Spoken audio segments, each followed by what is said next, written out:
The head of the UN mission charged with fighting Ebola in West Africa has told the BBC he does not yet have the resources necessary to defeat it. Tony Banbury said more help is urgently needed, despite significant contributions from the UK, China, Cuba and the US. But he was hopeful of achieving the target of 70% bed space for new cases and 70% safe burials by December.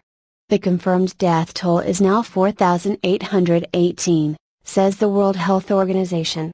The numbers are down since the WHO previously reported figures last Friday, as it says it has changed the way the figures are collated. But it said in the countries worst affected by the outbreak, Liberia, Sierra Leone and Guinea, transmission remained persistent and widespread, particularly in the capital cities. Mr. Banbury said the US, China and Cuba, which had all sent significant numbers of soldiers or medics.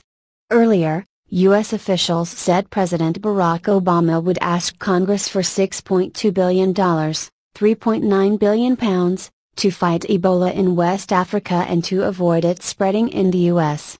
They said he was requesting $4.5 billion in immediate response funds and more than $1.5 billion for a contingency fund. In Liberia, a 25-bed Ebola center set up by the U.S. Army to treat healthcare workers was officially opened in Monrovia on Wednesday by President Ellen Johnson Sirleaf. According to the WHO, 546 healthcare workers have been infected with Ebola since the outbreak began, of whom 310 have died.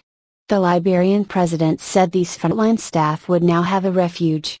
"You all know that those have suffered, we say most, because they were trained to preserve life and they gave life," she said. The doctors and the nurses and key healthcare workers who actually went out there not knowing what they were dealing with but demonstrating their professionalism and their service